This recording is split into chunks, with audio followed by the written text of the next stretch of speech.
За та нартайгаа бүтээсэн өдөр ингээд эзний өдөр уулзж байгаадаа би маш их баяртай байна. Тэгээд өнөөдөр 100 болоод тэгж байгаа юм шиг байна. Манай хүмүүс жаахан шингэн цөөхөн. Гэлэг ихтэй яг нэрэн цуглаа эхлэхэд хэлжсэн шүү дээ. 2 буюу 3 хүн хаана хамтдаа цуглан тэнд би тэдний дунд байна гэж эзэн амласан болохоор бид нар 2 3-аар ярихгүй 20 30-уулаа сууж гин. Яг хөө зүгээр бүр нөгөө нэг өтгөн болохоор бид нар чинь 50 гаруй заримдаа бүр 60 70 баг хүүхдтэйгээ болдог. Тэгээ тэрний бодвол бага байна. Гэхдээ бид нар хамтдаа байгаа бид нар ерөөлтэй гэж та нартай хэлмээр байна. Яг тэгвэл эзэн та нарыг хаана одоо ах トゥ нарын хувьд хаана хамтдаа нэгдмэл сэтгэлээр цугларсан байна. Тэнд би байдгийн, тэнд би ерөөлийг тушаадаг юм а гэж эзэн хэлсэн. Дуудлын 133 дугаар бүлэг байгаа. Тэгээ үнэхээр бид нар ерөөгдсөн хүмүүс та нар итгэж гинөө. Бид нар хамтдаа цугласан учраас ерөөгцөн. Та бидний дунд эзэн байна уу? Байна. Тийм учраас сүнс ажиллаж байна. Бид нар эзэн байгаа учраас бид нар энд байж байгаа юм аа. Амьд эзэн бид нарыг энд авчирсан. Тэгээд талархъя. Тэгээд өнөөдрийн хуваалцах зүйлээ бодож байхад эзэн өнөөдөр надад бас энэ хуваалцах зүйлтэй маань холбоотой жишээ өгж байгаа юм болов уу гэж бодлоо л доо. Би тэгээд тэр жишээгээр эхэлдэг юм уу? Ер нь бидний эргэн тойронд ургац цариун байна гэж юу хэлж байгаа юм бэ гэдгийг би арай гүнзгий ойлгох шиг боллоо. Өнөөдөр ирж явах замдаа яг хуу ургац ариун байна, ажилчин цөөн байна, ургацын эзэн ургацсандаа ажилчныг явуулаач гэж гуйдаг. Тэгвэл ургац ариун гэдэг дээр би бас арай дутмаг ойлголттой явсан юм уу да гэж өнөөгөө дөнгөж ирж явах замдаа ойлголоо. Тэгээ тэрний байсан гэхээр би автобус дамжсан юм. Мэдээж гачууртай автобус юугаар урагшаага эргэжчихдэг. Жокын музейгээр урагшаага эргээд явцдаг зайсан лөө.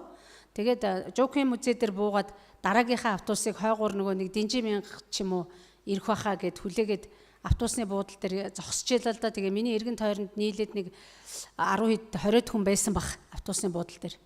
Тэгээ зогсчихсэн чинь гинтхэн л нэг гялс хийсэн хурдан машин нэгдүгээр замаар ороод л нөгөө автобусны замаар автобус байхгүйсэн ерөөсөө. Нэгдүгээр замаар орж ирэл давхсан чи яах ихийн зургуу тэр автобусны буудал дээр зогсож исэн 20 хүнийг л нэх их шавхаагаар пал хийтлэн цацаад л өнгөрчлөө л дөө. Ямар ч хурдан явдгийн яасан ч хурдан хугацаанд болоод өнгөрчүү тэр зүйл. Тэгсэн чинь л эргэн тойронд яасан балиар хог вэ, яасан муухай новш вэ, яадаг муу хог вэ гэж хараал урсж яхаа эргэн тойронд. Тэгээ би өөрийгөө анзаарлаа. Тэгсэн чинь би дуурахгүй байна. Ерөөсөө дуурсангүй. Одоо бодвол балмагтаа дууга зогсож байгаа мó, их тийм тайван сайхан байгаа мó гэж дараа нь бодлоо л доо өөрөө. За би яагаад ингэж дуугаа байгаа юм бэлээ? Энэ их шавхаа. Тэгэл цүнх мөнх маань одоо шалтар яа. Би зарим нь арилгасан. Тэгтээ булан дээрээ байж л байна л да. Би сая харсан чинь дутуу арилгасан байна. Бараа хувцастай явсан учраас яг бараа хувцас тэгээд урдуураа нэг мэдэгдэхгүй л өнгөрчлөө. Нилээн сайн цацуулсан. Би нилээн ур зогсож ирсэн. Тэгээ бодохгүй юу би дараа нь автобус хүлээгээ зогсож байхдаа би яагаад тэр хүмүүстэй адилхан нийлээд хараагаагүй юм бэлээ. Би яагаад уурлаагүй юм бэлээ. Би уурлж юу гэж бодсон чи уурлаагүй байгаа юм. Зүгээр байгаа юм. Тэгээ шавхаага нэг жаахан ингэж хоошоо болоод жаахан ингэж гүвэд тэгээ зогссон чи хүмүүс намайг бас эргэж харж байна. Нилээж цацуулсан би байхгүй юу. Ер нь яг үнэндээ бол хамгийн их гол номерт нь цацуулсан би юм байгаа. Миний уртл нилээ ийм хонхор ус тогтцсон байсан. Би нилээ урдлын игнэнд зогсож ирсэн. Тэгээ бодсон чинь ягаад би уурлахгүй байгаа юм бол ягаад би энэ хүмүүстэй дуу нийлүүлээд хараахгүй байгаа юм бэлаа гэд бодсон чинь өнөөдрийн миний ярих гэж байгаа зүйлийн одоо жишээ юм байна гэж би ойлголоо тэрийгээ. Тэгээ юу гэвэл өнөөдөр би дуулалын 1-р бүлгээс ярих гэж байна л да. Эзэн яг намайг энэ хэсгийг хуваалцаарай гэж мэдэгдэх шиг болсон. Тэгээд бодсон чинь энэ дуулал маань өөрөө яг ийм 2 төрлийн хүний тухай ярьж байгаа юм байна. Тэгээ нэг хэсэг нь бол бахим бухимдалтай, бачуурцсан, яаруу, давчуу, тэвдүү, ууралсан, бие бинийгээ хараасан, зүгсэн тийм байдалтай. Нэг хэсэг хүн нь бол эзний амар тайван дотор амартсан хүмүүс бас байд юм байна. Эзний өгсөн баяр хөөрөөр уур уцаар нь алга болцсон хүмүүс гэж байд юм байна. За тэгээд тэрний төлөөлөл нь одоо би өөрөө юм байна да. Ягаад би уурлаагүй юм гэсэн чинь би эзний өгж байгаа амар тайван дотор, эзний өгж байгаа баяр хөөр дотор зогсож исэн учраас ууралж амжсангүй л дээ. Нөө өөрөө их баяртай зогсож байгаа хүн чинь ууралж амжидгүй юм байна шүү дээ. Ууралж үнэндээ амжсангүй гэдэг би тийм дүгнэлтэнд л хүрлээ л дээ. Тэгээ одоо би дуудлын 1-р бүлгээсээ та хэдтэйгээ хуваалцъя. Тэгээ эхлээд 1-р бүлгээ бүгдээрээ уншия. За залбираад эхлэе. Бас дахиад зүрх сэтгэлээ бэлдээ. Бид нар сая оршихуй дотор байсан, залбирсан. Гэхдээ дахин залбирая. Эзэн бурхан минь ээ, тэгээд таны оршихуйд бид нар байгаадаа баяртай байна. Үнэхээр таны оршихуй энд байж амьд эзэн та биднийг хөглөж, хөдөлгөж, удирдах байгаад баярлалаа. Тэгээд бидний магтаал дунд байсанд баярлалаа эзэн минь. Бид нартай хамт яг одоо ч гэсэн та оршихуйгаараа биднийг хүчиж байгаад баярлалаа эзэн минь. Тэгээд эзэн яг одоо бид нар таны өмнө ирж байна. Таны өмнө ирээд таны гайхамшигтай тэр сайхан үгийг, таны тэр агуу эрдэнэс болсон үгийг ухаж ойлгохын тулд, таны өгж байгаа илчлэлээр харахын тулд, таны өгж байгаа хараагаар харахын тулд эзэн залбирж байна. Эзэн минь та оршихуйгаа энд байлгаж, та өөрийнхөө оршихуй дотор биднийг оруулж, бидний сүнсний мэлмий, сүнсний чихийг нээж өгөөч гэж танаас гуйж байна эзэн минь. Та биднэрт үзүүлж өгөөч, та биднэрт харуулж өгөөч эзэн. Та өөрийгөө биднэрт илчлээч гэж гуйж байна. Таны үгэн дотроос бид нар таныг олж харахыг хүсэж байна эзэн минь. Та өөрийгөө мэдүүлээрэ, үргэлжлүүлэн та өөрийнхөө хайрыг илчлээрэ. Та биднийг таниулж биднийг баясгаарай. Бидний баяр хөөргийг дүүргэж өгөөрэй гэж гуйж байна эзэн минь. Есүсийн нэрээр залбирлаа. Амен. Тэгээд бүгдээрээ уншия дуудлын 1-р бүлэг маань 6 ишлэлтэй бүлэг байна. Богинохон. Буруутуудын зөвлгөөгөөр алхдаггүй, нүгэлтнүүдийн зам дээр зогсдоггүй, басамжлагчдын байранд суудаггүй хүн ерөөлтэй. Эзний хуулийг тэрээр багтаж, энэ хуулийг өдөр шөнөгүй бясалгана. Урсгал усны дэргэд тарьсан мод адил ургацын цагт жимсээ ургуулж, навчсан үл хатна. Альва үүлэн түүнд амжилтыг авчирна. Гим буруутан нь тийм бус агаад салхиар ялгагдан хаягдах тарианы хайлс мэт. Шийтгэл ирэхэд буруутан зогсож эсвэлдэнэ. Зөвхтийн чуулалдч нүгэлтнүү зогсож үл хоцорно. Зөвхтийн замыг эзэн мэдмүү, буруутын зам сүнж мөхмөө гэж байна. За энд 2 төрлийн хүний тухай ярьж байгаа. Нэг төрлийн хүн нь буруут хүмүүс, нүгэлтнүүд, буруутан басамжлагчид, гим нүгэлтнүүд. Нөгөө нэг хэсэг хүмүүс нь эзний зөв шударгыг хүлээж авсан зөвхт хүмүүс, эзний хуулийг өдөр бүр тунгаан бясалгаж, эзний хуульд баярлан багтаж, түүний үг сургаалыг үргэлж зүрхэндээ нандинан сонсдог, тэр үгээр өөрийгөө усалдаг, эзний амьд оршихуйгаар өөрийгөө усалдаг, эзний баяр баясгалан дотор, амар тайван дотор үргэлж баяр хөөртэй явдаг. Ийм 2 төрлийн хүмүүс энэ ертөнцид байгаа юм байна. Тэгээд миний замд ирж явж байхад тэр болсон явдал бол ерөөсөө л энэ 2 төрлийн хүнийг ялгаж эзэн харуулж байгаа юм байна. Тэгээд би бодлоо тэр маш хурдтай давхсан. Зүгээр тэр хүний амьдралд юу тохиолдчиход тэг давхиж байгааг би мэдэхгүй. Ямар ч хэл байсан 1-р замаар давхсан бөөн 10 гаруй 20 чухал хүнийг үл хойшоосон, шавхаагаар цацсан тийм нэгэн нөхөр машиныхаа хар хурдаар давхиж өнгөрсөн. Тэгээд би бодохдоо ямар ч байсан тэр хүний хувьд тэр 10 хэдэн хүн бол хүн биш юм байна да. Юу ч биш юм байна. Тэр шавхаагаар цацах мацхуул тэр хүний хувьд юу ч биш юм байна. Тэгэхээр энэ хүн бол басамжлагчдын суудалд суудаг хүн юм байна гэж би тэр хүнийг ойлгосон. Тэгээд тэр хүн дээр тэр хүмүүсийн дуурж байгаа дуу ерөөсөө л дуу зэрэг дуу алдаж байгаа байхгүй хүмүүс. Энд тэнд дуурал дуу алдаа ташгараад ууралж байгаа юм. Харааж байгаа юм. Тэгэхээр хүний хараалыг хүртсэн нэг юм хараал хүртсэн нэг бүлэг хүмүүс байгаа юм байна. Тэр хараал хүртсэн хүмүүс тэр дотроо л явдаг юм байна ерөөсөө. Буцаагаад хараалыг авдаг юм байна. Тэгээд эргэн тойронд байгаа хүмүүс маань бас ялгаагүй бас бачимдсан эзний амар тайвангүй хүмүүс миний эргэн тойронд байжээ. Тэгээ бодсон чинь бидний ажил ямар их байгаа юм бэ? Эзэн биднэрт яагаад та нар үр жимс гарга үрж гэж хэлсэн юм бэ гэдэг үгийн утга илүү ойлгогдлоо. Ургац ариун байна гэж юу хэлээд байна гэхээр үнэхээр бурхангүй, бурханы амар тайван дотор ороогүй, бурханы амар тайвныг аваагүй, бурханаар баяр баясгалангаа хийж чадаагүй тийм хүмүүс чинь өөрөө ургац юм уу? Ургац юм байна. Ариун байгаа юм байна. Үнэн дээр нийгэм ургацаар ариун байгаа юм байна. Тэр харанхуйд явж байгаа тайван биш, баяр хөөргүй, уур хилэн хорслоор дүүрсэн хүмүүс бидний эргэн тойронд дүүрэн байгаа юм байна гэж харлаа л да. Тэгээд харсан чинь яг энэ үг бодогдол тэгээд за энэ басамжлагчдын суудалд суусан хүмүүс маш олон байгаа юм байна. Бусдыгаа хараа зүхүтч бэлэн байгаа юм байна. Бусдыгаа доромжилчих бэлэн байгаа юм байна. шавхаагаар цацаад өнгөрөхүүл энүүхэнд юм байна. Зүгээр миний нүдэнд өнөөдөр шавхаагаар цацах харагдлаа. Гэхдээ цаана юун шавхаа байтхаагаар бие бинийгаа цацж байгаа тийм хүмүүс дүүрэн байгаа юм байна. Ерөөсөл хороор бие бинийгаа цацаад байгаа юм биш үү? Бидний эргэн тойронд байгаа хүн чинь хор цацаад байгаа юм биш үү? Бие биенлүүгээ. Яагаад эзэн биднийг үржиж олон бол ургац хариун байна. Ургацын ажилчин харин цөөн байна. Ургацсандаа ургацын эзнээс ургацын ажилчныг явуулахыг гуугаач гэж хэлсэн бэ гэдгийг энд би арай илүү гүнзгий ойлгож авлаа. Тэгээ өнөөдөр эзэн манай амьд үл чуулганд энийг өгж байгаа юм байна. Тийм учраас надад тэр жишээг бас тодорхой ойлгуулах шиг боллоо. Тэгээд би өөрөө баяртай байсан шалтгаан нь юу юм бэ гэхээр би эзний үгэн дотор л явж исэн угаасаа. Яагаад тэгэхээр өнгөрсөн 7 хоног тэр чигээрээ Азийн үүдийн сургалтанд яваад 5 өдөр эзний үгэн дотор өглөө 7-оос ахуулаад орой 9 хүртэл булхлаа, умблаа. Тэгээд маш их баяр хөөргийг авсан тэндээс. Ахаад эренгүүтээ өнөөдөр би номлох миний ээлжтэй өдөр. Тийм болохоор мэдээж би бас тэнд сууж ахтаач бодож ил байсан.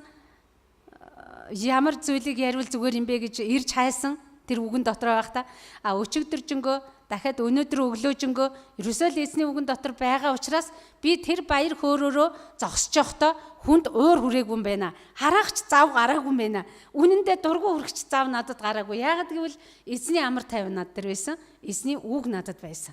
Тэр үгээр нь би баярлж исэн.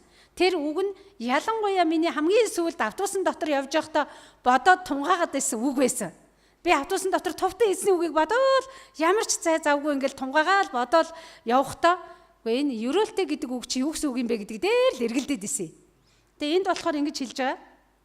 3 ямыг хэлээд буруутуудын зөвлгөөгөөр алхдаггүй, нүгэлтнүүдийн зам дээр зогсдоггүй, басамжлагчдын байранд суудаггүй хүн ерөөлтэй гэж байна.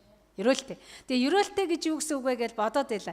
Тэгээ бодсон чинь ерөөлтэй гэдэг бол мэдээж хамгийн ихний утгаараа бид нар ерөөгдөн. Ерөөл гэдэг юмыг бид нар мэдж байгаа. Ерөөх гэж юу юм бэ гэхээр сайн юмыг тэр хүнд, бусад хүнд хүсэж өгөхөд тэр сайн юм нь нөгөө хүн дээр хэрэгжиж байгаа явдал бол өөрөө юу вэ? Ерөөл. Тэгэхээр Бурхан биднийг ерөөлтэй гэж хэлсэн. Ямар ерөөлтэй вэ гэвэл 3 төрлийн юмн дээр байдаггүй хүн ерөөлтэй гэж хэлж байгаа. Ерөөгдсөн хүн гэж хэмбэ гэдгийг Бурхан өөрөө үгэн дээрээ маш олон газар хэлсэн байгаа. Олон янзаар хэлсэн. Маш олон талаас нь, маш олон өнгөтэйгээр, маш олон утгатайгаар биднэрт хэлсэн. Тэрний нэг хэлсэн зүйл нь Дуулын 32:1 дээр буруут явдлууд нь уучлагдаж далдлагдсан хүн юутай ерөөлтэй вэ гэж хэлсэн. Тэгэхээр хамгийн түрүүний бидний ерөөл бол юу вэ гэвэл бидний өнөөдрийн тэр 2 анги болцсон хүмүүс байна шүү дээ, тий? Нэг хэсэг нь бухимдалтай хараадаг, бусдыг үл тоодог, басамжилдаг, бие биенээ хараадаг, зүхдэг, дээрлэгдэг, доромжилдаг, харанхуйд твдцэн, айцсан, сандарцсан, найдваргүй явж байгаа бүлэг хүн. Их хүн, олон хүн. Тэр бол олон. Тэр хаалга их өргөн гэсэн шүү дээ. Зам нь уужим дардан, хаалга нь өргөн, олон хүн тэр лүү явж байгаа. Үнэхээр явж гин. Маш их хурдтай явж гин тийшээ. Тэр машины миний урдуур сүнг гэд ус цацаад өнгөрсөн машин шиг хурдтай тэр үхэл мөхлийн зам руу явж гин. Харин цөөн хүмүүс, яг та бид нар шиг ийм цөөн хүмүүс нь нарийнхан, давжуухан замаар баяр хөөртэйгээр амар тайван дотор явж гин. Хаалган нарийнхан, давжуухан гэхдээ цаашаа явах зам нь уужим, өргөн, урт мөнхийн зам байгаа. Тэр мөнхийн зам руу явж байгаа цөөхөн бүлэг хүн байгаа. Тэдэр нь та бид нар байгаа нь өөрөө ерөөлтэй. Энэ бол ерөөл. Та бид нар мөнхийн ерөөлийг Бурханаас хүртсэн хүмүүс юм байна. Мөнхийн ерөөлийг хүртсэн. Тийм болохоор бид нар мөнхийн ерөөл дотроо Бурханы амар тайван дотор аз жаргалтай байд юм байна. Тэгээ ерөөлийн нөгөө нэг 2 дахь тал нь юу вэ гэвэл жаргалтай байх. Аз жаргалтай байх. Тэгэхээр би энийг бас ингэж хэлж болмоор санагдаж байгаа юм. Буруутуудын зөвлгөөгөөр алхдаггүй, нүгэлтнүүдийн зам дээр зогсдоггүй, басамжлагчдын байранд суудгүй хүн юутай жаргалтай вэ гэж хэлж болмоор байна. Юутай жаргалтай вэ? Юутай жаргалтай вэ байсан учраас яг гэвэл би Бурханы яг энэ үгэн дээр тунгаагаад бодож исэн. Автобусын дотор товтон манад эндээс 30 гаруй минут явж ирдэг. Яг тэр Жокуи музей дээр буухтуул нэг 35 минут тэртээ явдгийг. Яг тэгж явахдаа би юуны тухай үргэлж бодсон бэ гэвэл юутай жаргалтай, юутай ерөөлтэй. Яагаад жаргалтай байгаа юм бол? Яагаад ерөөлтэй байгаа юм бол гэсэн чинь Бурхан өөрөө надад байгаа учраас. Бурхан өөрөө миний дотор явж байгаа учраас. Бурхан өөрөө надад өгсөн амлалтаараа намайг жаргаж байгаа учраас. Намайг баярлуулж байгаа учраас. Надад дүүрэн баяр хөөргийг өгж байгаа учраас би жаргалтай байд юм байна. Тэг жаргалтай амар тайван байгаа хүн ямар ч муухай юм болж исэн ууралж амжидгүй юм биш үү? Гомдож ч амжидгүй юм байна, ууралж ч амжидгүй юм байна. Яагаад гэвэл би жаргалтай байгаа учраас. Тэгээд жаргалтай байгаа хүн гэж яг одоо энэ Бурхан дотор амар тайван дотор л явж байгаа хүнийг хэлдэг юм байна. Тэгвэл тэр нь ямар үед гарч ирдэг вэ гэвэл Бурханы үгэн дотор байгаа үед гарч ирдэг юм байна. Бурханы үгнээс нэг ялахгүй жаахан гажихад энэ амар тайван алга болтгийн байхгүй болчдөг. Нэг мэдэхэд стрессцэн, твдцэн, сандарцсан, хүй хай болцсон, ингэцэн явж идэг. Тэгээд яагаад тэгдэг вэ гэд эргээд харахаар би Бурханы үгнээс гарцсан явж идэг. Бурханы оршихугаас гарцсан гэсэн үг. Бурханы үгээс гарцсан гэсэн үг.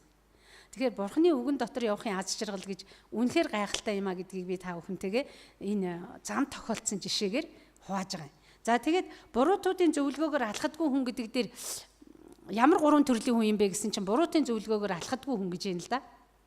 Тэгээ ингээ бодсон чинь Библиэлд буруутын зөвлгөөгөөр алхаад буруудчихсан хүмүүсийн тухай зөндөө их байдаг. Тэгээ хамгийн түрүүнд Библийн жишээ бодогдож байгаа. Тэгээ Библийн жишээн дээр хоёр том жишээ байна. За нэг жишээ нь бол Соломон хааны жишээ байгаа. Соломон хааны хүү байгаа. Тэгээ Соломон хаан өөрөө эхэндээ маш сайн байсан хэрнээ төгсгөл рүүгээ эзний замаас гажсан. Яагаад гажсан бэ гэвэл 700 гаруй одоо татвар эмстэй өөрийнх нь авсан хатад нь байгаа. Ингээд нийлээд маш олон 1000 орчим эхнэр хатад татвар эмстэй байхдаа буруу шүтэн чүтдэг харь гүрний эхнэрүүдийнхээ үгэнд ороод хазгай гიშгэж алдсан эзний үгнээс гажсан учраас иржсэн шийтгэл нь үр хүүхдтээр нь бууж Рехобам буюу Соломоны хүү хаан ширээ залгамжлах хүү дээр нэрсэн байгаа. Тэгээд тэр хүү юун дээр алдчихва, юун дээр одоо уурах цанголоод игээд игтчихва гэхээр буруутын зөвлөгөөг дагсан. Юу гэвэл бас бурхан боломжгүй орхиогүй боломж олгосон. Хүүдэн ч гэсэн боломж олгосон юм байна гэдгийг би ойлгож байгаа юм. Хэдийгээр Соломон хаант хэлэхдээ за яг чиний эцэг Давидыг чинь бодоод чиний үе дээр хаанчлалыг чинь хувааха болий. Чиний хүүхдийн үе дээр хаанчл хуваагдана гэж хэлсэн. Гэхдээ бурхан хизээч одоо боломжгүй орхидгүй л дээ хүнийг Рехобомд боломж өгсөн юм байна. Тэр нь ямар боломж байсан бэ гэвэл ахмадуудынхаа зөвлөгөөг дагах уу, өөртөөгөө үе тэнгийн, өөртөөгөө тоглож өссөн үеийн залуучуудын үгийг дагах уу гэдэг сонголтыг бурхан Рехобомд өгсөн байгаа юм. Тэрний үг гэвэл ардууд хурж ирээд одоо чиний эцгийн чинь буулга, таны эцгийн буулга маш хүнд байсан. Та бидний буулгыг хөнгөлж өг гэж ирэхтэн. Тэгвэл бид нар таныг дагъя гэд ирэхтэн. Ахмадуудаасаа зөвлөгөө авахд ахмадууд нь аавтай хамт үйлчилж исэн ахмадууд нь энэ ард түмний болцохоо чи үгэнд нь орчих. Тэгхийн бол энэ ард түмэн чамд захирагдах болно гэж хэлсэн. Гэтэл нөгөө залуучууд нь болохоор юу гэж зөвлөсөн гэхээр миний эцэг миний чигчийн хуруу миний эцгийн ууц нуруунаас бүдүүн. Рехобам хэлэх үгийг зааж өгч байгаа юм. Миний чигчийн хуруу, миний энэ чигчийн хуруу миний эцгийн ууц нуруунаас бүдүүн. Миний эцэг та нарыг ташуураар ташуурддаг байсан бол би та нарыг хилэнцэд хорхоогоор ташуурдна гэж зааж өгсөн. Тэгээ Соломон хаан яасан? Рехобам яасан гэхээр үе тэнгийнхээ залуучуудын үгэнд ороод энэ үгийг хэлснээс болоод хаанчлал нь хоёр хуваагддаг. Хаанчлал нь хоёр хуваагдаад 12 овгийг 10 ганцхан Юда овг үлдээд 11 овг нь нөгөө тал руугаа орсон. Израиль гэж үндэстэн бий бол. Тэгээд дараа нь яг Биньямин нэг юм эргэж нийлээд 2 овг Рехобамын мэдлэлд ор үлдэж байгаа. Тэгэхээр буруутын зөвлөгөөг дагна гэж юу юм бэ гэдгийн хор уршиг энд харагдаж байгаа. Өнөөдөр ч гэсэн биднэрт иймэрхүү явдал тохиолддог. Бид нар буруутын зөвлөгөөг дагаад алдчих удаа байдаг. Тийм биз дээ. За өөр гамшиг нь яаж ирдгийм бэ гэдэг өөр бас нэг жишээ нь Балаам хараах гэж израилчуудыг Балаамаар хараалгах гэд Балак оролдсон. Медианы хаан.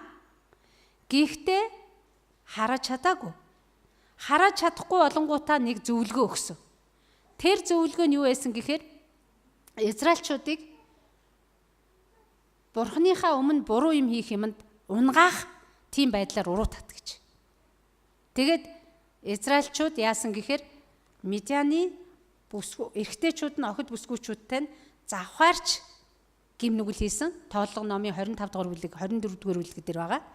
Тэгээ тэр гимээс болоод 24 мянган хүн нэг өдөр гамшгаар сүйтгэгдсэн. Буруутын зөвлөгөөг дагна гэдэг бол ийм аимшигтай хортой. Тийм учраас буруутын зөвлөгөөгөөр юу гэж гинэ үү? Алхдаггүй хүн юутай жаргалтай вэ гэж хэлж байна. Буруут гэдэг дотор одоо манай чуулганд явж байгаа залуучууд их байгаа. Залуучуудын ангийн нөхдүүдийн чинь зөвлөгөө байж магадгүй. За зүгээрээ нэг хундаг татчих. За зүгээрээ нэг сорчих. Нэг сороод үзчих гэдэг юм бол байдаг шүү дээ, тий. Ялангуяа хонхны баяр одоо юм хийхэд бол ийм юмнууд гарч ирдэг. Би итгэгч залуучуудаа бас итгэгч хинэн ч байлаа гэсэндээ хөгшин залуу ялгаагүй шүү дээ. Буруутын зөвлөгөөг битээ дагараа. Хортой шүү. Хорн дэндүү хэрдэг юм байна. Тийм учраас эзэн буруутын зөвлөгөөг дагдгүй хүн юутай ерөөлтэй вэ? Юутай жаргалтай вэ гэж хэлж байна. За дараагийнх нь нүгэлтнүүдийн зам дээр алхадаггүй хүн одоо юутай ерөөлтэй вэ? Юутай жаргалтай вэ? За нүгэлтнүүдийн зам гэдэг дээр энэ манай амьд үйл чуулганд дахин өгөөд байгаа юм болов уу гэж би бодлоо. Зүгээр нүгэлтнүүдийн зам гэд бодоод уншиж исэн чинь 1-р Коринтын 6 дугаар бүлгийн 9-р ишлэл таарж ийн л да. Тэгсэн чинь саяхан энийг Наагийн номлол дээр баха хэнийг нүүлээ хэнийгний номлолоос би сонсч ирсэн шиг санаж байгаа юм. Тэгээ энэ юу гэж нэхэр ингэж юм л да. Зөвхт бусчууд ер нь Бурхны хаанчлалыг өвлөхгүйг та нар мэддгүү хэрэггүй гэж асуусан. Зөвхт бусчууд Бурхны хаанчлалыг өвлөхгүйг та нар мэддгүү хэрэггүй. Бүү мэхлэгдэхтэн гэд тэгээ зөвхт бусчууд гэж хэн юм бэ гэдгийг жагсааж ийн л да энд. За энэ дээр садарлагчд, шүтэн шүтэгчд, завхаарагчд, янхан ижил хүүстэнтэйгээ нөхцөгчд, хулгайч нар, шуналтнууд, аригчд, хараалчд, дээрэмчд Бурхны хаанчлалыг өвлөхгүй гэж бүр тодруулж хэлж өгч байна. Тэгээ ингээд харсан чинь за яах вэ? Бидний хоёр төрлийн хүн байна гэж ярьсан. За мэдээж ойлгомжтой. Бурхны сайн мэдээг хүлээж аваагүй, эзэн Есүс Христийг өөрийнхөө аврагч болгож зүрхэндээ хүлээж аваагүй төрлийн хүмүүс бол буруутнууд юм аа. Тэр бол ойлгомжтой. Сайн мэдээг хүлээж аваад зүрхэндээ эзнийг аврагчаараа хүлээж авцсан тэр хүн бол зөвхтүүд юм аа. Энэ бол ойлгомжтой. Та бид нар бол зөвхт хүмүүс. Гэтэл сайн анзаараад байх юм бол итгэгч зөвхт хүн ч гэсэндээ саяны уншсан хүмүүсийн тоонд хаяа нэг ороод явчих удаа гэж байна уу гэвэл бас байд юм бэ. Тэгэхээр яг ингээд явцсан үед яах вэ гэж бодсон чинь хоёр төрлийн асуудал байна. Нэг төрөл нь бол яах вэ? Мэдээж би итгэцэн бол би үнэхээр эзнийг сайн мэдээг дотроо хүлээгээд авцсан бол бидний төгсгөлийн энэ 4, 5, 6 дугаар ишлэлд хамрагдах бүлэг рүү орохгүй байна гэдгийг Бурхан хэлж өгж байгаа. Гэхдээ хэдийгээр би тэр төрөл рүү орохгүй ч гэлээ гэсэн энэ дэлхий дээр амьдрах амьдралын аз жаргал ерөөлийн баяр хөөр гэдэг юм байхгүй болох боломж бас байна гэж би ойлгож байна. Яагаад гэвэл бас юу ингэж хэлж байна шүү дээ. Буруутын зөвлөгөөгөөр алхадаггүй, нүгэлтүүдийн зам дээр зогсдоггүй, басамжлагчдын байранд суудаггүй хүн ерөөлтэй жаргалтай гэж хэлж байгаа юм чинь. Хаяа бид нар ийм юм дээр сууч худаа гэж байдгүй. Байдаг шүү дээ, тий? Би нэг мэдхэд хүнийг басамжилчдаггүй. Басамжилсан байдаг. Нэг мэдхэд би буруутын зөвлөгөөг дагцсан байдгүй. Байдаг. Би тэгээд алддаг. За буруутын зөвлөгөө гэдэг дотор бидний бусдын олонхын хийж байгаа явдлыг харж дуурайх орох байхаа гэж би бодож байгаа. Энэ олон хүн ингэдэг штэ. Ерөөсөө л ингэдэг би бас ингэхэд одоо яах вэ гэж алдаа гаргах явдал. Одоо бүгдээрээ л ингэж байгаа юм чинь би ганцаараа сондгоороод яах вэ? Энэ бол буруутын зөвлөгөө гэдэгтэй адилхан юм уу гэж би бас бодлоо л да энийг уншиж явах та. Тэгээ одоо бусдыг дуурайгаад буруутчээдэг. Бусдыг дуурайгаад одоо яадгийн хүний арга болох гээд худлаа цусардаж магтах байдаг юм уу? Эсвэл хахиулдаг юм уу? Яадгийн ажлаа бүтээх гээд янз бүрийн болдог. Тэгээ энэ бол би бусдын зөвлөгөөг дагж байгаатай адилхан буруутууд руу ханарж байгаа тал юм байна. Дуурайж байгаа чинь зөвлөгөөг авж байгаатай адилхан юм байна гэж би ойлгож байгаа. Тэгэхээр бид нарт ийм явдал болдог. Тэгэхээр бид нар энэ амьдралынхаа ерөөлийг алдчих юм байна. За энэ амьдралын ерөөл нь яах гээд байгаа ерөөл юм бэ гэдгийг цааш нь үргэлжлүүлээд харсан чинь эзний хуулийг тэрээр багтаж энэ хуулийг өдөр шөнөгүй бясалгана гэж байгаа. Хэрвээ буруутын суудалд суудгүй тэр 3 юмн дээр суудгүй хүн чинь 3 юмн дээр зогсдгүй суудаггүй алхадгүй хүн чинь яадаг хүн бэ гэвэл эзний хуулийг багтаж энэ хуулийг өдөр шөнөгүй бясалгана гэж байгаа. Тэгэхээр бид нарыг ерөөсөө эзний хуулийн дотор яваач. Эзний хууль гэдэг маань эзний үг шүү дээ. Одоо бид нарт өгсөн энэ амьд үгийг хэлээд байгаа шүү дээ. Энэ дотор яваач. Эзний хуулийн дотор яваач гэж хэлээд байна л да. Үгэн дотор нь яваач. Өдөр шөнөгүй тунгааж бясалгаач. Тэгхийн бол урсгал усны дэргэд тарьсан мод шиг байх юм аа. Урсгал усны дэргэд тарьсан мод шиг байх юм. Ургацын цагт тэр мод үр жимсээ өгдөг юм аа гэж хэлж байна л да. Ургацын цагт жимсээ ургуулж навчсан үл хатна гэж байгаа. Тэгээ би одоо нэг 4 нарс байгаа. Би одоо ярих болгондоо л та нарт яриад байгаа. Үгүй одоо нүдэн дээр харагдаад байгаа жишээ юм да. Яалтч байхгүй нэг хідэн зүйлэг нэг нарсал хідэн модл харагдаад байгаа юм. Тэгээд одоо тэрний нэг хоёр нь яг нэг нь бол гайг урагших шиг боллоо. Харногоо өнгөтэй байна. Дээшгээ ингээд нилээ юм өндөр юу гарч байгаа шинж тэмдэг байгаад байна. Ургаж байгаа бүр шин мөчрний шинж. А тэгсэн чинь 2 дахь мод нь одоо арай нэг хагас ногоонтой. Нэг нь бүр шаралцсан. Тэнд найдвар байхгүй. Нэг нь одоо тал нь шаралцсан, тал илүүн шаралцсан. Тэгээд услах болгондоо би яаж усалж гин үг гэхээр одоо ногооныг бариад бурхан минь энийг ургуулж өгөөч. Гэхдээ одоо тэгэхээр ямар их чухал байна. Өнөөдөр Янжагийн гэрчилсэн гэрчил үнэн штэ. Жижигхэн юм шиг нэр нэг мод урган уу, байна уу, хатна уу, болно уу, ер нь ямар хамаатай юм, ямар падлитай юм бэ те? Үхэл үхэн л үсттэй. Тэгтээ тэгдгүй юм байна. Ногоо өнгөтэй юм тэр чинь амьд юм. Ногоон нь алга болоод энэ гэдэг чинь үхээд нь шүү дээ. Нүдэн дээр үхээд байна л да тэр.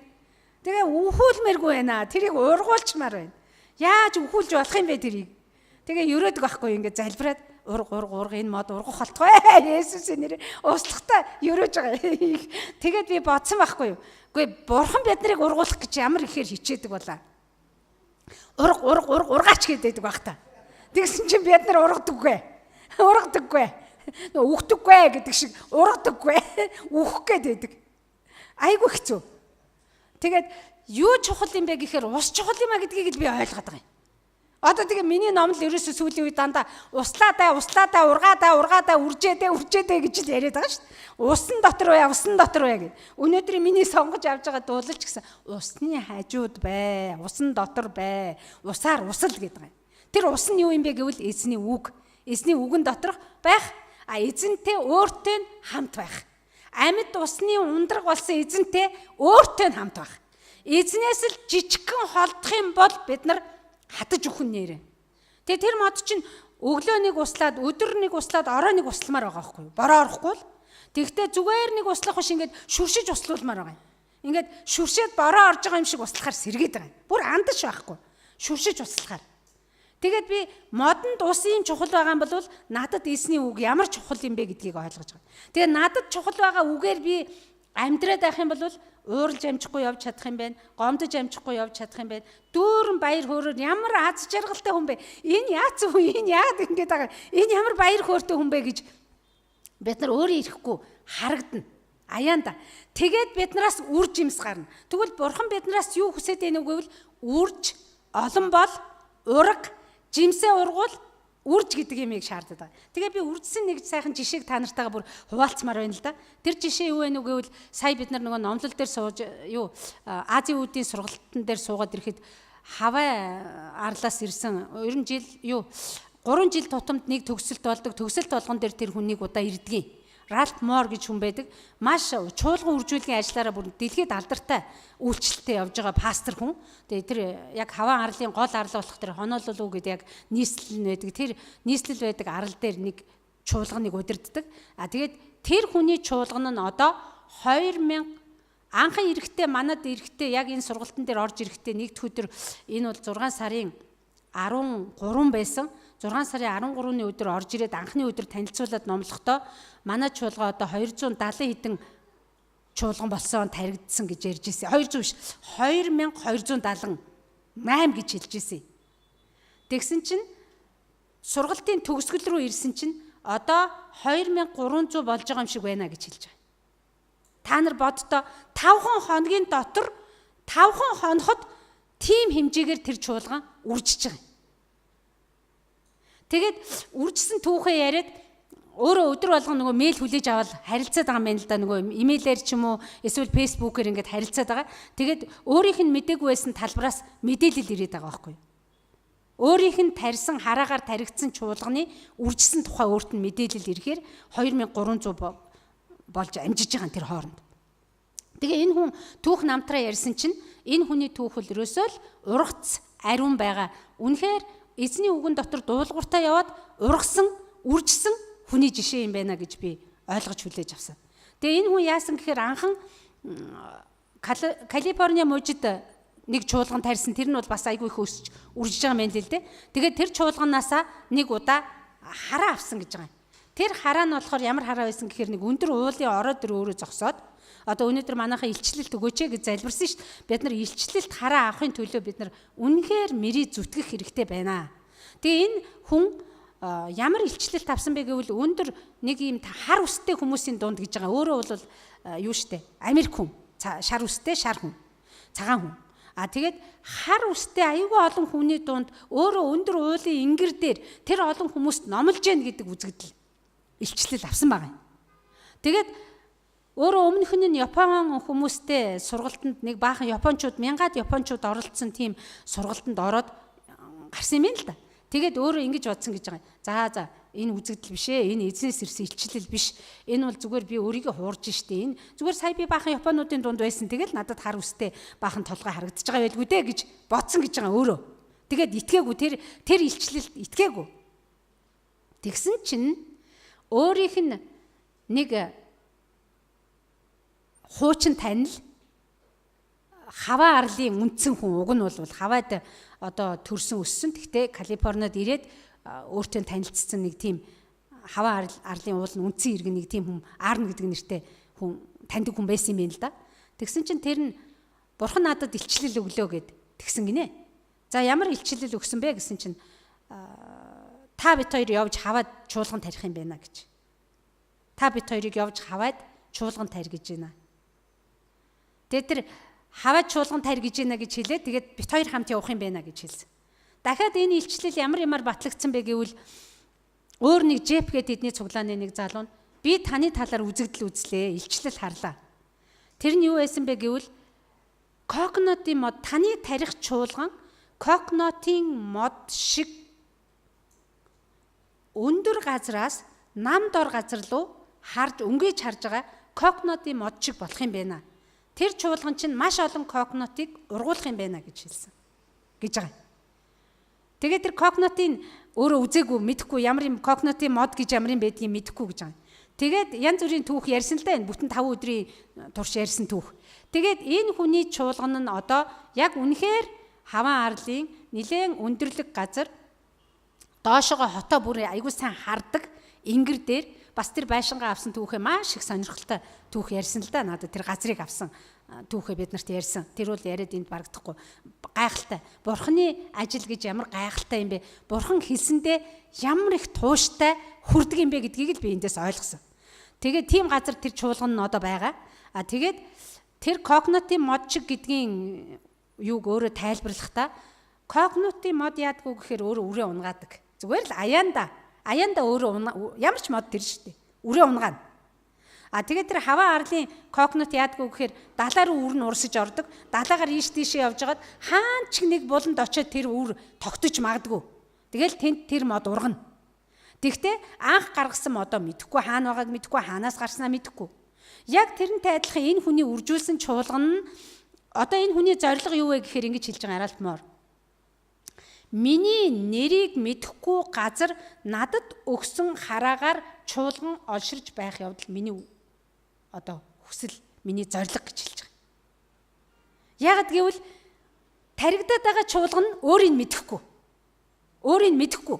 Тэгэхдээ өөрт нь өгсөн хараагаар, өөрт нь өгсөн замаар тэр чуулган үржиж байгаа.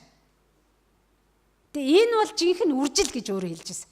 Энэ бол жинхэнэ дагалдагч бэлтгэл гэж хэлж байсан. Тэгээ тэр дагалдагч бэлтгэлийнх нь жишээ нь болохоор айгүй сонин түүхтэй.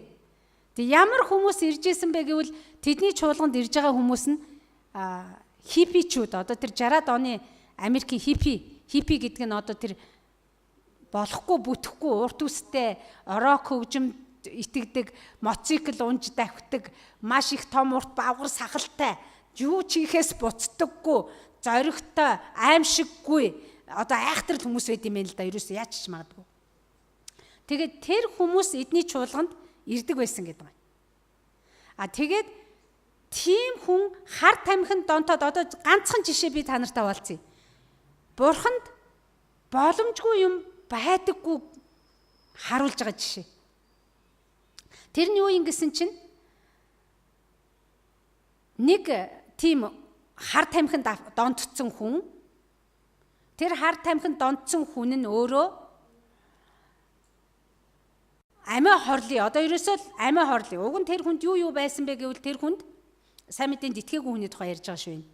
Тэр хүнд сайн ажил байсан гэж байгаа юм. Маш сайн ажил байсан. Сайн үерхдэг охин байсан. Царай зүс сайтай, царайлаг сайхан охинтой, үерхдэг охинтой, ажил төрөлтэй, нэр сүртэй тийм хүн байсан. Тэгсэн хэрнээ тэр хүн амьдрал нь хоосон. Залуу хүн. Тэгээд за яшиг хар тамхин зүйлдээ донтсон.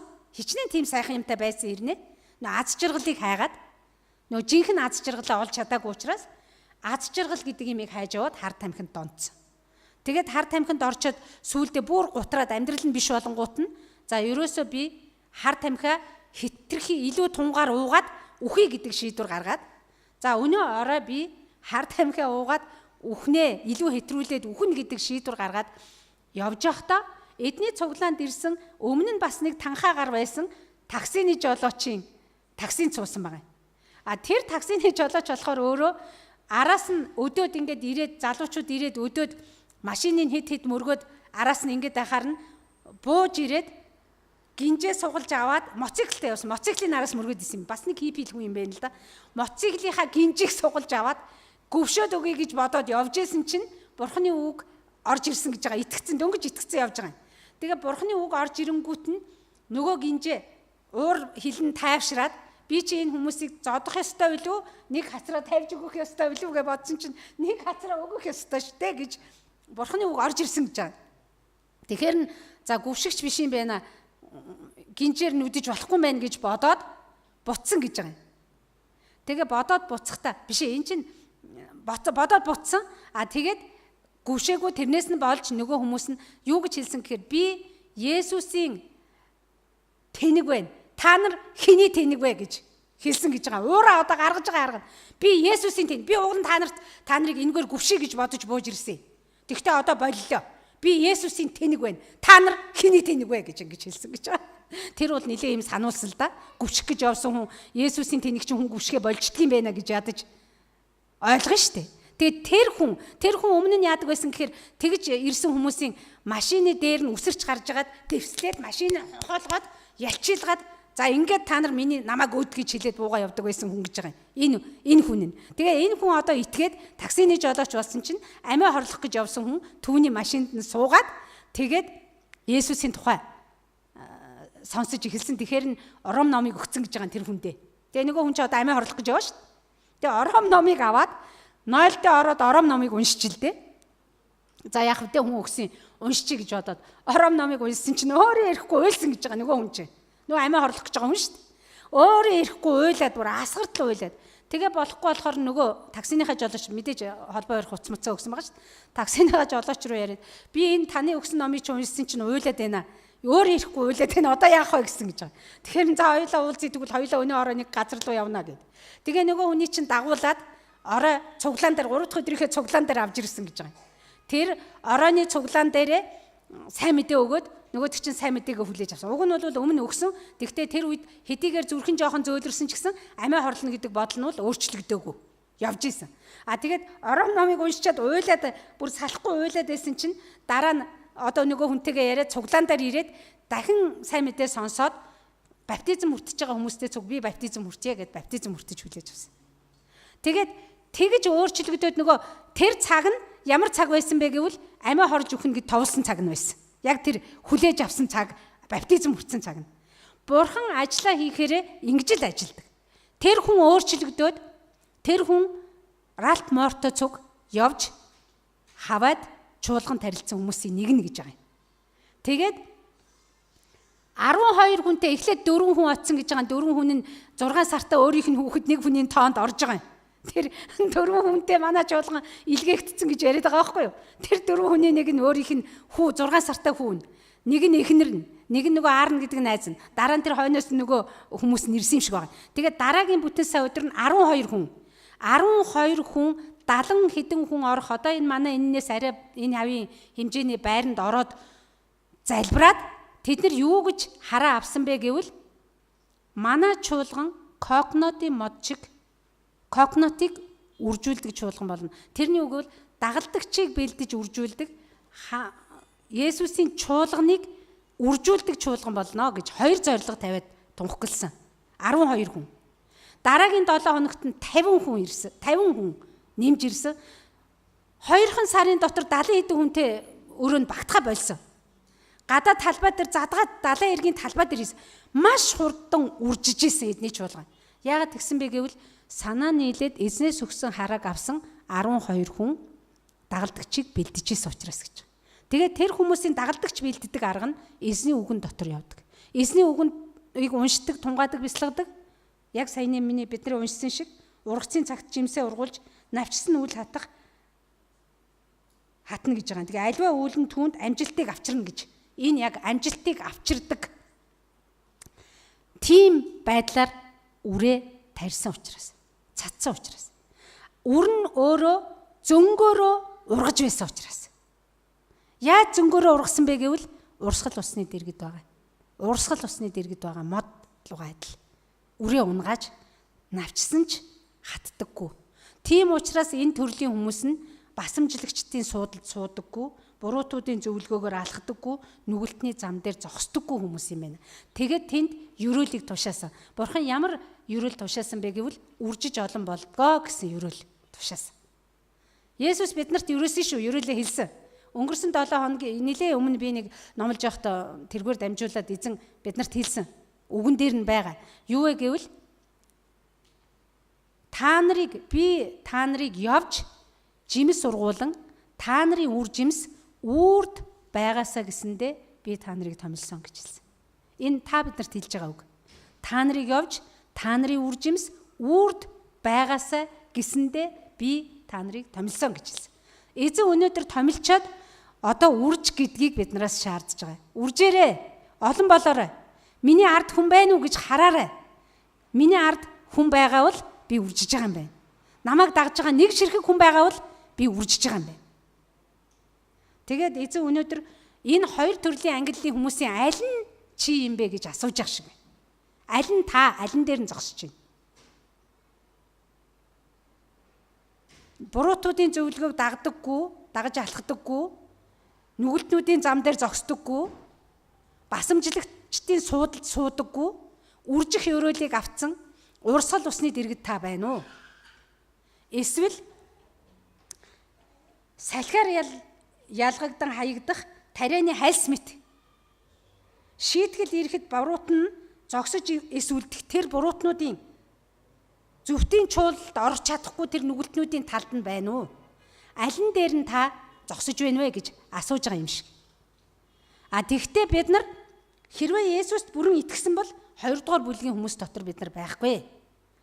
Гэхдээ энэ дэлхий дээр амьдрах хугацаанд маань үр жимс байхгүй, жаргалгүй, би итгэсэн байдаг. Үржиж чаддгүй, сайн жишээ болдоггүй. Харин ч муу жишээ болчих гээд байдаг. Орж ирэх гэж байгаа хүнийг хаагаа зогссон ингээд алдлаа таагаа зогссон. Яршиг тэрэн шиг бол би орохгүй гэж хэлмээр болоод ингээд алдлаад нөгөө нарийнхаа хаалгыг алдлаа зогссон тэгвтээд байна уу?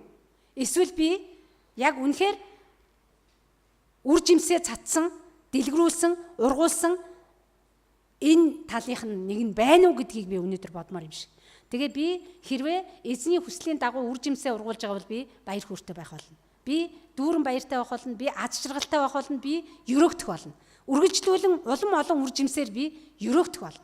Та бүхэн хэрвээ эзний үгэн дотор явах юм бол, хэрвээ өдөр болгон тунгаан бясалгах юм бол, хэрвээ эзний үгийг өнөөдөр сонсоод за эзэн би биелүүлээгээд биелүүлдэг байх юм бол бид нар Улаанбаатар бол юу ч биш ээ. Улаанбаатар бол юу ч биш, багдана. Дэндүү багдана. Явуу хулангаа хэлснээр шүлэгмэн хүлэгмэн бит хоёрт дэлхийн дэвжээ багдана гэж хэлдэг шиг, дэлхийн дэвжээ хэрэгтэй байна гэдэг шиг та биднэрт дэлхийн дэвжээ хэрэгтэй байх болно. Яаж гэвэл зөнгөөрөө ургадаг юм бэ? Тим нөхцөлд үр зөнгөөрөө ургадаг юм бэ? Зөнгөөрөө дагалдагч олон болдог юм бэ? Зөнгөөрөө чуулган таригддаг юм байна. Тэгээ та бүхнийг уриалж байгаа зүйл маань юу вэ гэвэл эзний үгэн дотор байж урсгал усны дэргэд таригдсан мод лугаа адил жимсээ ургуулад ургасан жимс нь өөрд мөнх байгаасай гэж уриалж гин. Тэгээд эзний үгийг өдөр болгон сонсороо, чимээгүй цагаа өдөр болгон хийгээрээ, эзнийг сонсоод эзний үгэнд дуулууртай байгаарай. Тэгэх юм бол би ургах юм бэ, би үржих юм бэ, олшрох юм бэ, чуулган дүүрэх юм байна. Эзэн далдар нөргөө залбираад дуусгая. За эзэн бурхан минь танд үнэхээр баярлалаа. Та биднэрт өөрийнхөө үгийг өгдөгт баярлалаа. Таны үг бол биднийг дотроос тэжээдэг тэр гайхалтай үг байгаа. Таны үг биднийг усалдаг, таны үг биднийг торддог, ургуулдаг. Таны үг өөрөө биднийг өрөөдөг, таны үг өөрөө биднийг аз жаргалтай болгодог. Тийм ээ, таны өгсөн ариун сүнсээр бид нар энэ үгийг заалгадаг. Тэгээд таны өгсөн ариун сүнсний төлөө талархъя. Таны өгж байгаа үгийн төлөө талархъя. Таны үгийн зам дээр зогсох, бат зогсох тэр нэгүслийг бид нарт өгөөч гэж гуйж байна. Тийм ээ, буруутуудын зөвлөгөөг дагаж алхахгүй байх нэгүслийг өгөөч. Нүгэлтнүүдийн зам дээр зогсдгүй байх нэгүслийг бид нарт өгөөч эзэн. Та биднэрт басамжлагчдын суудалд суудаггүй байх тэр нэгүслийг өгөөч гэж гуйж байна. Тэр нэгүслийг таны үгээс авмаар байна. Таны сүнсээр хөглөгдмөр байна. Таны сүнсээр удирдуулмаар байна. Таны сүнсээр бид нар энэ Улаанбаатарыг өөрчилмөр байна эзэн минь. Тэр харанхуйд явж байгаа. Үнэхээр хараал дотор явж байгаа. Өөртөө амаараа хараал уншиж байгаа. Өөртөө бусдыг хог шахруугаар цацж байгаа. Тэр басамжлагч, доромжлагч дотор явж байгаа. Харанхуй дотор явж байгаа. Улаанбаатарт байгаа нийгмийн гишүүдийг, нийгэмд байгаа тэр харанхуй хүмүүсийг аврах тэр гэрэлгээгийг биднээс гаргаж өгөөч. Тэр үр жимсийг биднээс гаргаж өгөөч эзэн. Та тэр нэгүслийг бид нар дээр дүүрэн бэлхуулж асгаж өгөөч гэж танаас гуйж байна. Эзэн Есүсийн бид нарыг өөрчлөх чадалтай дахин амилсан хүчтэй нэрээр бид нар залбирч байна. Амен. Амен. За баярлалаа та нартай. Бурхан талархъя.